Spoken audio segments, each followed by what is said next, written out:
ሰላም ጤና ይስጥልን የተከበራችሁ ተመልካቾቻችን እነሆ የዕለቱ የብስራት የዩቲዩብ የመረጃ ሰዓታችን ተጀምሯል። መረጃዎቹን ወደ እናንተ በማድረስ እኔ ሰላማዊ ነጋሲ ከመላው የስቱዲዮ ባለሙያዎች ጋር የጋራ ቆይታ አድርጋለሁ።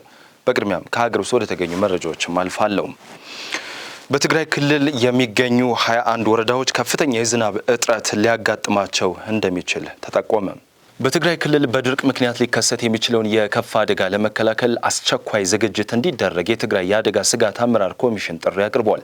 የኮሚሽኑ ምክትል ኮሚሽነር አቶ ገብረ እግዚአብሔር አረጋዊ እንደገለጹት በፓሲፊክ ውቅያኖስ የሙቀት መጠን መጨመር በኤልኒኖ ክስተት ምክንያት በክልሉ ይህ ሁኔታ ሊያጋጥምም ይችላል። በመሆኑም በደቡብ ምስራቅ በማዕከላዊና ከፊል ሰሜን ምዕራብ ዞኖች በሚገኙ 21 ወረዳዎች ላይ ከፍተኛ የሆነ የዝናብ እጥረት ያጋጥማል ተብሎም ይጠበቃል። ይህ ከ2018 እስከ 2019 የምርት ዘመን ይከሰታል ተብሎ የተሰጋው የዝናብ እጥረት በሰዎችና በእንስሳት ጤና ላይ አስከፊ መዘዝ ሊያስከትል ስለሚችል ኮሚሽነሩ ከሀገር ውስጥና ከዓለም አቀፍ ግብረሰናይ ድርጅቶች እንዲሁም ከሚመለከታቸው ባለሙያዎች ጋር የመፍትሄ ውይይትም አድርጓል። አቶ ገብረ እግዚአብሔር አደጋውን ለመቋቋም ይቻል ዘንድ አርሶ አደሮች በአጭር ጊዜ ውስጥ ሊደርሱ የሚችሉ ሰብሎችን በፍጥነት እንዲዘሩና የእርጥበት ጥበቃ ስራዎች ላይ ትኩረት እንዲያደርጉም አስገንዝበዋል። ከተደቀነው አደጋ አሳሳቢነት አንጻር ከክልል እስከ ቀበሌ ያለው አመራር ህብረተሰቡን የማንቃትና የማስተባበር ስራ መስራት እንደሚጠበቅበት የገለጹት ምክትል ኮሚሽነሩ መንግስታዊ ያልሆኑ ድርጅቶችና ባለሀብቶች ድጋፋቸውን እንዲያጠናክሩ ጥሪ ማቅረባቸውን ብስራት ሬዲዮም ሰምቷል ስትል ሰብል አበበ ዘግባለችም። በማህበራዊ ሚዲያ የጥላቻ መልእክትና ሐሰተኛ መረጃዎችን ሲያሰራጭ የነበረ ግለሰብ በእስራት ተቀጣ። በወላይታ ዞን በገሱባ ከተማ በተለያዩ ሐሰተኛ ገጾች የጥላቻ መልእክቶችና የግለሰቦችን ስብዕና የሚነኩ እንዲሁም ህዝብን ለማሸበር ሐሰተኛ መረጃዎችን በማህበራዊ ሚዲያ ላይ ሲያሰራጭ የነበረ ግለሰብ በእስራት እንዲቀጣ ተወስኗል። ግለሰቡ የተለያዩ የጥላቻ ንግግሮችን፣ ስብዕና የሚነኩ ሐሰተኛ መረጃዎችን በማህበራዊ ሚዲያ በማሰራጨትና በማጋራቱ በአቃቤ ሕግም ክስ ተመስርቷል።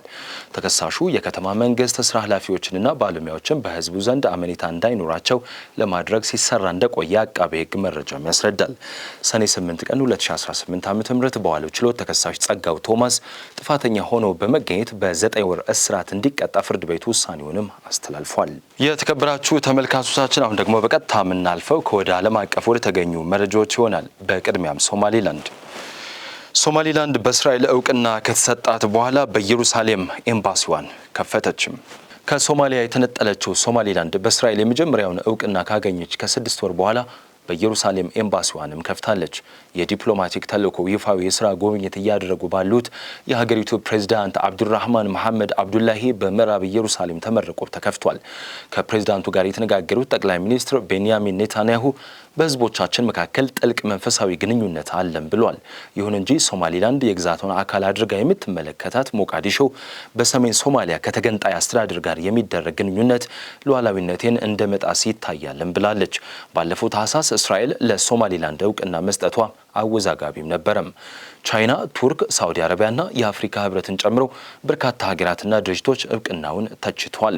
ይሁን እንጂ ከዚህ በኋላ እስራኤልና ሶማሊላንድ ግንኙነታቸውን እያጠናከሩ ነው። በጎርጎሮሳውያኑ አዲስ ዓመት ጅማሮ አካባቢ የእስራኤል የውጭ ጉዳይ ሚኒስትር ጌዲዮን ሳር በሶማሊላንድ ዋና ከተማ ሀርጌሳ ይፋዊ ጉብኝትም አድርጓል።